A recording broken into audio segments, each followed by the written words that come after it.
Welcome back, and there it is. It's an image that has resonated around the world. A Black Lives Matter supporter in London stepping in to carry a suspected far-right protester to safety just after the protest there turned violent. NBC News correspondent Helena Humphrey sought out the story of these two men and has our report from London tonight. Two men on two sides of a bitter divide. Patrick Hutchinson, a Black Lives Matter activist, emerging from one of Britain's most violent protests in the wake of George Floyd's killing, hoisting over his shoulder an injured man from the other side of the protest, suspected of belonging to the far right.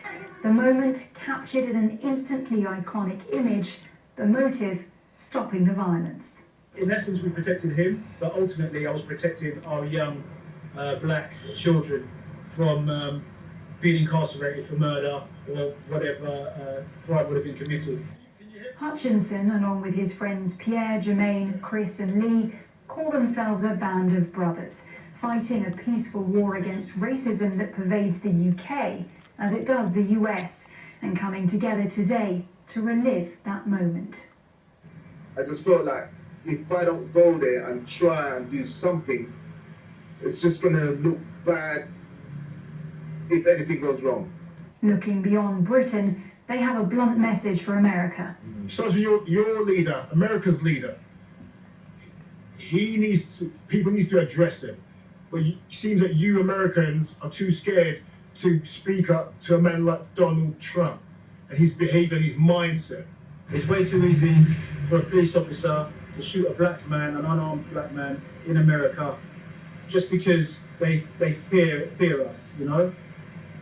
I don't know why, but they just seem to fear us. And it's got to stop.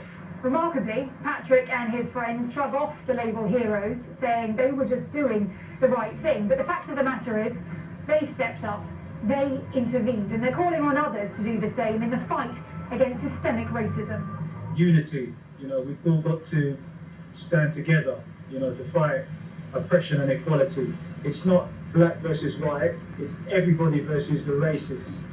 A moment now seen around the world as these men crossed battle lines and racial lines to save a life and do the right thing. Helena Humphrey, NBC News, London. And coming up for us, after all we've been through together, what we learned about